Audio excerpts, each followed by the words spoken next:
Tonight I'm going to minister from John 4, but before I do that, I just want you to see sort of chronologically what's happened.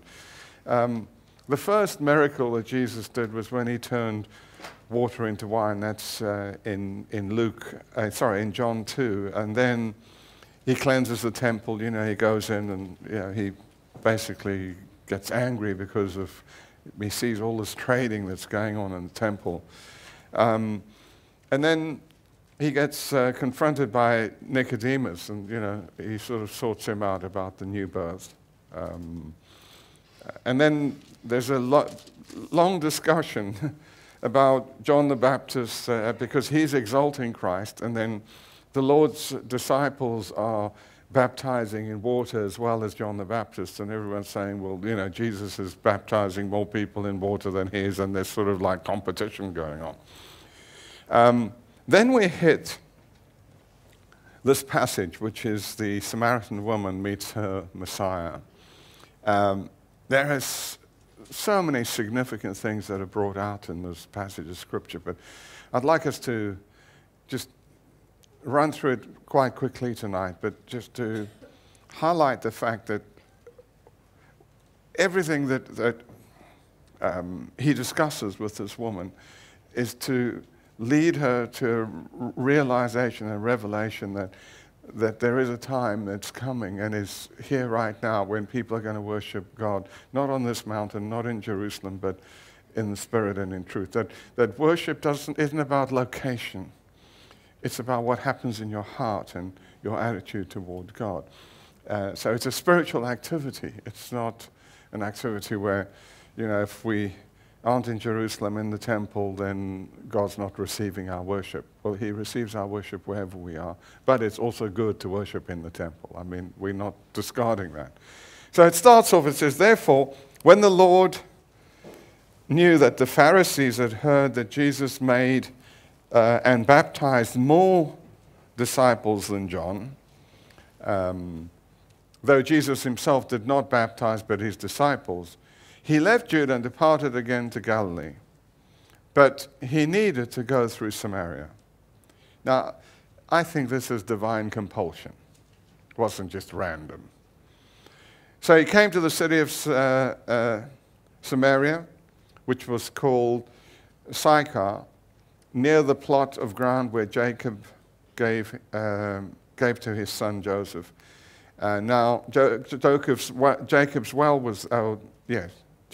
was there, and Jesus, therefore, being wearied from his journey, sat by the well. It was about the 6th hour. Let's just follow this sequence here. And we'll be hearing, as I mentioned, about Jesus speaking of true worship.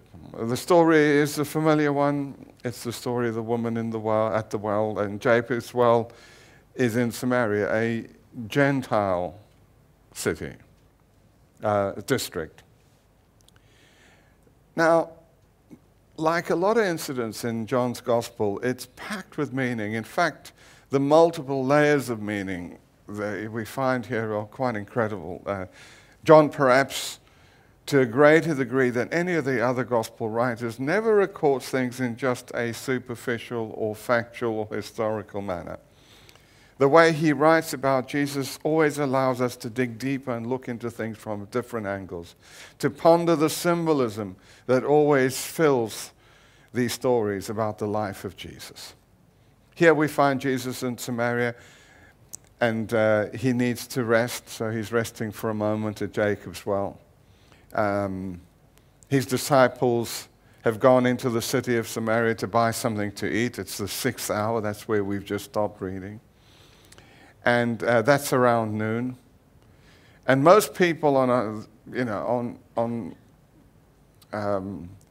that part of the world, most people around that time of day don't actually come to the well to drink. It's too hot.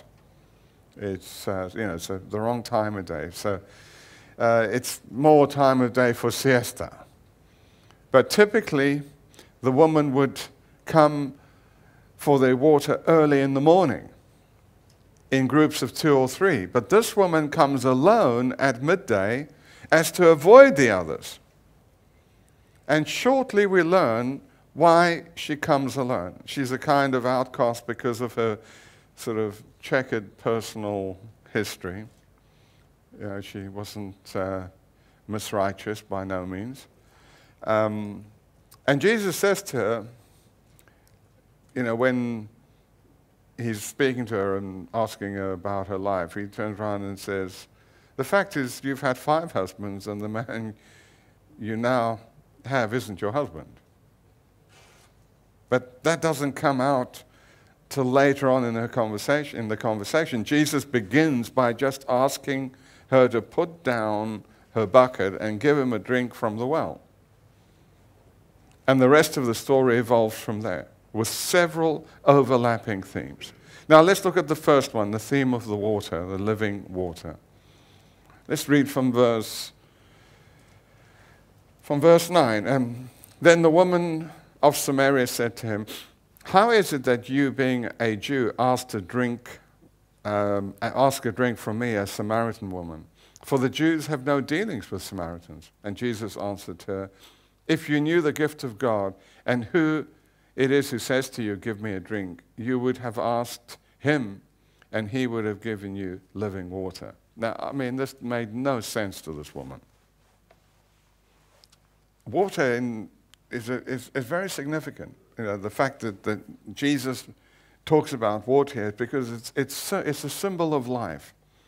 Because life cannot be sustained without it. So she sort of gets that connection but doesn't quite understand. Jesus asks for a drink from the well, and when the woman is surprised about a Jew asking her to drink, he tells her, if you knew the gift of God and who it is that asks you for a drink, you would have asked him and he would have given you living water. The woman doesn't quite understand what Jesus is saying, and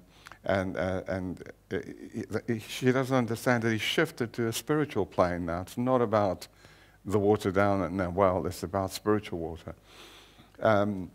She thinks he's still talking about water from Jacob's well. Jesus doesn't have anything to draw water from this deep well. So how could he give her water? Is he greater than Jacob, the forefather who made the well? Jesus continues and says, whoever drinks the water I give him will never thirst. And the woman makes the obvious, dumb response, sir, give me this water so that I won't get thirsty and have to keep coming to draw water from this well. I mean, I would have done the same. Says, you know, if I give you water, you'll never thirst. Hey, bring it on. Yeah. We do sometimes have the same attitudes as a Samaritan woman. Jesus wants to give us living water, the life of the Spirit, a radiant life that flows on a level above our concerns, our hardships, and in fact overcomes them through the oneness of the living Christ. Instead, we look upon our faith as a quick solution to our problems. Lord, I believe you and serve you, and I want you to heal my disease. You know, I want you to get me out of debt. I want you to sort out my family. I want you to get rid of my past. I want my kids to just be the perfect kids on the planet. You know, I want you to get my boss to treat me well. I want you to change my world. I want things to conform to my expectations. Don't change me, Lord, but fix my problems. Isn't that right? That's what we always tend to go. It's exactly what she's saying. Second, there's a theme of the woman's sinful lifestyle. She has gone through a string of husbands and is living with yet another man. And Jesus confronts her with the truth, and she's amazed. When she returns to the city, she tells her neighbors, come see a man who told me everything I ever did. Could this be the Christ? We hope you enjoyed this program. To view the rest of the episode, visit cornerstonethechurch.com and click on Life Matters TV.